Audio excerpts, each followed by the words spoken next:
Chevrolet has announced design and equipment updates for the 2016 Silverado 1500 full-size pickup truck.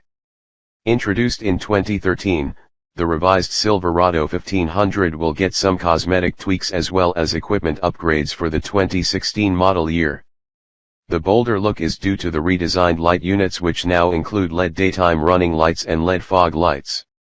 The grille has also been redesigned, as have the front bumper and engine hood.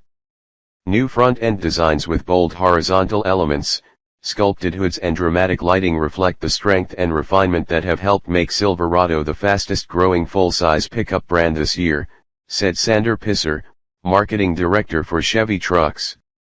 Other changes for 2016 will include expanded availability of 8-speed automatic transmissions, updated Chevy MyLink with support for Android Auto and Apple CarPlay, as well as additional safety technologies. More details will be available this fall, closer to the public debut of the 2016 Silverado 1500.